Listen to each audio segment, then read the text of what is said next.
Bienvenidos a una nueva edición de Política y Negocios. En esta oportunidad nos encontramos con Otto Terry. Él es coordinador de la Escuela Profesional de Contabilidad de la Universidad César Vallejo en su sede ATE. ¿Cómo estás, Otto? Hola Gloria María, un gusto estar en tu programa. Bueno, Otto, el día de hoy vamos a hablar de un tema bastante importante porque ya se anunció que este año la UIT ha subido. Como conversábamos previamente, ha tenido una subida de 100 soles, algo que a algunos les llama la atención, a otros no tanto. Bueno, la verdad es que a mí me dejó un poco sorprendida porque después del año que hemos vivido, el 2020, se esperaba que las cosas se queden como están, pero justamente eso es lo que yo te quiero preguntar.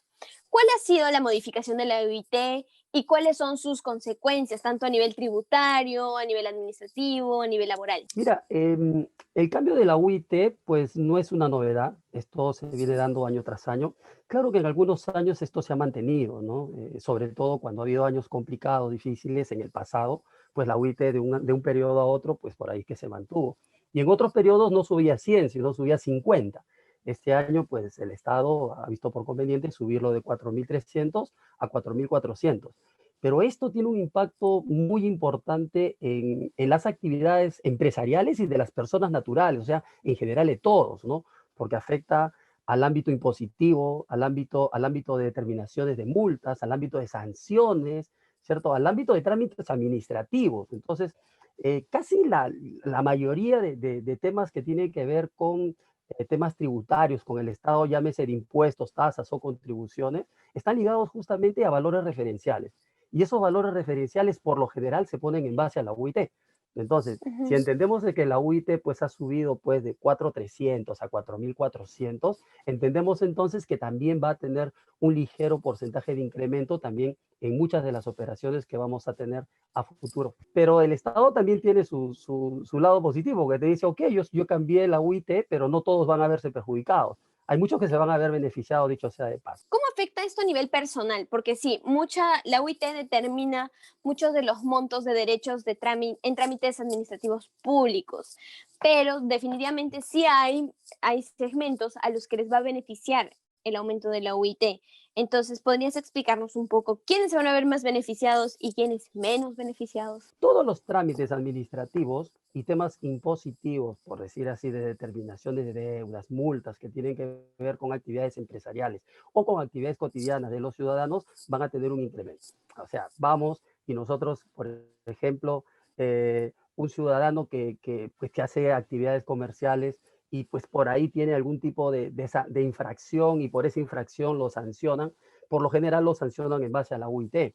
¿No? Ujú. Imagínate pues que si antes le ponían una sanción, por decir así, de una UIT a una persona por alguna actividad, por alguna infracción que haya cometido, ejemplo, no haber hecho su declaración jurada dentro de los plazos establecidos de acuerdo a los cronogramas publicados por la Superintendencia Nacional de Administración Tributaria, entonces le decían, tú me tienes que pagar una UIT.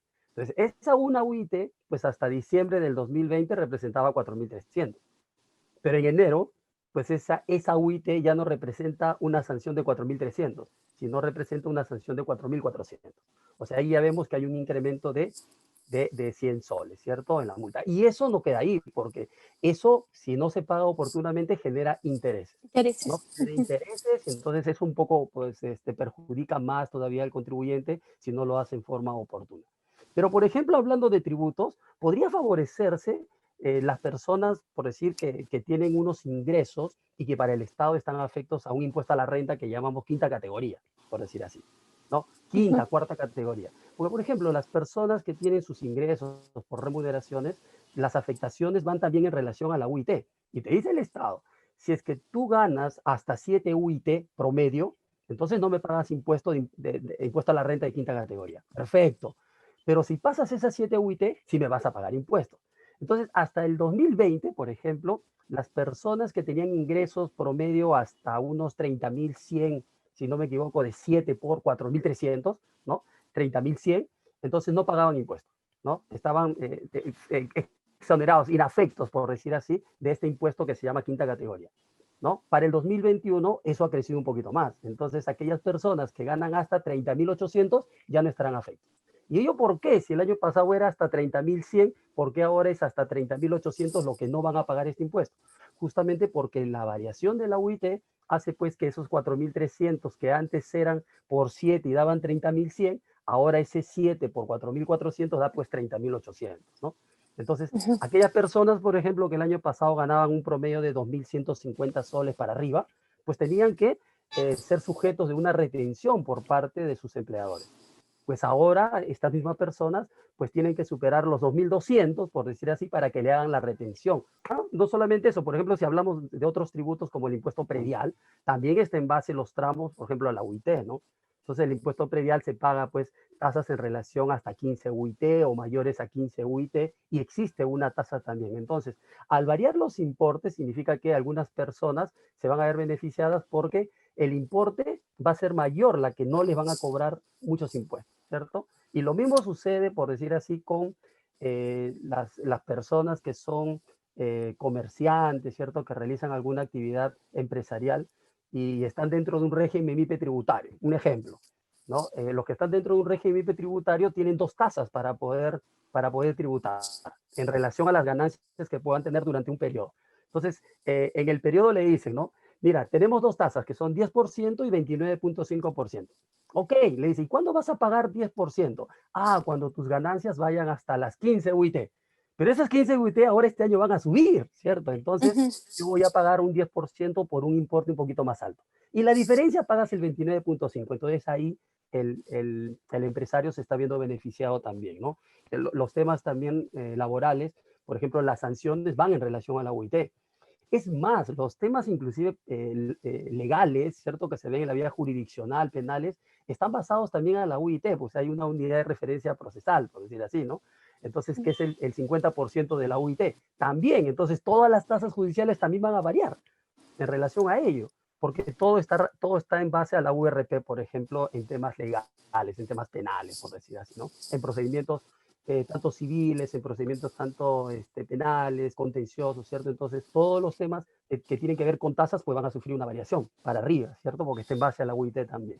Es algo que llama un poco la atención porque esperábamos que se mantenga como estaba dada la situación que ha vivido nuestro país. Hemos visto que la tasa de informalidad ha crecido increíblemente el año pasado Así es. y que lamentablemente el Estado no ha hecho tampoco muy atractiva la oferta de la formalidad durante la época de la pandemia, no ha sido muy flexible con el tema tributario, entonces la gente no tiene mucho interés ahorita en volver a ser formal. Mire, el 2020, ya de por sí, antes del 2020, o sea, vayamos al inicio del 2020, ¿cómo nos iba?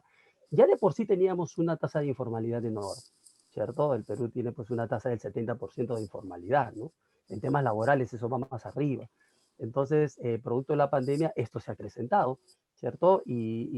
Pues el Estado, producto de la pandemia, va a perder pues entre 30 y 40% de recaudación. Ahora nos preocupa mucho realmente esas caídas porque nosotros tenemos un presupuesto general de la República que se aprueban pues todos los años y el Congreso participa en ello, ¿verdad? Entonces ya se ha aprobado un presupuesto y ese presupuesto va justamente en relación a los ingresos que pudiera tener el Estado. Entonces estamos hablando de 183.000 millones promedio, ¿no? De gasto público. La gran pregunta interrogante que hoy nos hacemos es de dónde vamos a sacar los recursos para poder cubrir ese gasto público que ha proyectado el Estado peruano para el 2021, a sabiendas de que pues la recaudación tributaria, así como ha caído un poco el tema económico, pues la recaudación, dicho sea de paso, va a caer también. Ahí surge una gran incertidumbre en estos días también, porque el Estado peruano pues está tratando de regular siempre sobre temas de evasión y elusión tributaria, ¿no? Entonces nos dice, ok, yo necesito recaudar. Perfecto, recauda, no hay ningún problema. Las personas que son formales, pues pagan sus impuestos, no hay ningún problema, ellos lo pagan. Pero ya cuando te dicen, por ejemplo, que te voy a supervisar un poco ya tus cuentas, te voy a mirar todos tus movimientos, así entren y salgan, así sea tu mismo dinero, porque tu mismo dinero puede salir y puede entrar y tú puedes estar jugando con tu dinero y lo retiras y lo ingresas, pues cuantas veces tú creas conveniente.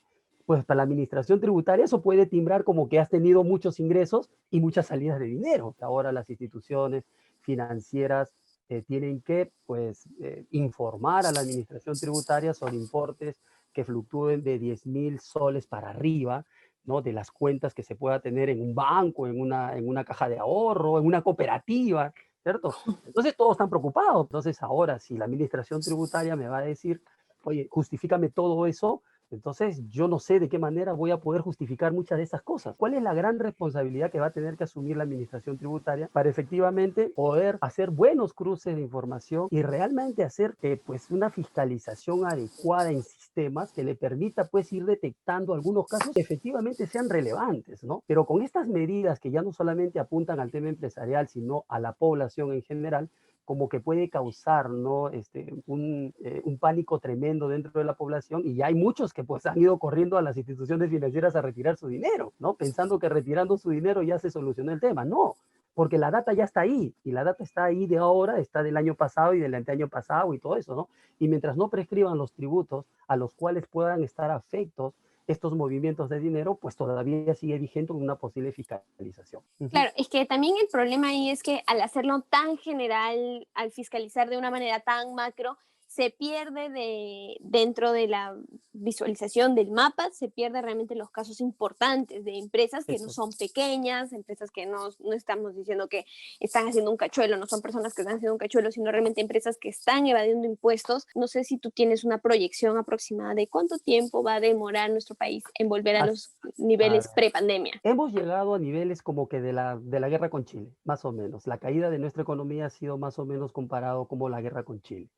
Entonces, no en menos de 7 años, 8 años promedio a un ritmo de crecimiento importante, podríamos retornar a los niveles hasta que empezó la pandemia, en promedio. Pensando de que pues, la pandemia se va a solucionar en los próximos meses y que va a aparecer alguna cura ante ello, pero realmente es incierto. El 2021 es un año que además de la crisis económica que tú nos comentabas que tenemos un año electoral, un Uh, año que va a generar inestabilidad definitivamente y que esperemos que el gobierno que entra sea un gobierno preparado, capacitado, al igual que el Congreso que va a entrar, para poder asumir este gran reto que va a ser la reactivación de nuestro país, la recuperación de nuestro país, que en realidad no va a ser en un año ni en dos, algunos presumen que hasta en 8 años probablemente vamos a poder volver a así es. ser lo que fuimos. El problema en nuestro país no es la informalidad, sino cómo nuestro Estado está enfocando la formalidad y cómo no está permitiendo que la gente lo vea atractivo para poderse volver formal, para poder contribuir y para poder hacer un Perú más grande. Otto, ha sido un placer tenerte con nosotros. Muchas gracias por la entrevista. Muchas gracias, Gloria María, y a tu disposición en cualquier momento. Muchas gracias por la invitación. Cuídense Así es. mucho. Y bueno, también con nosotros eso es todo por hoy. Muchas gracias. Buenas tardes.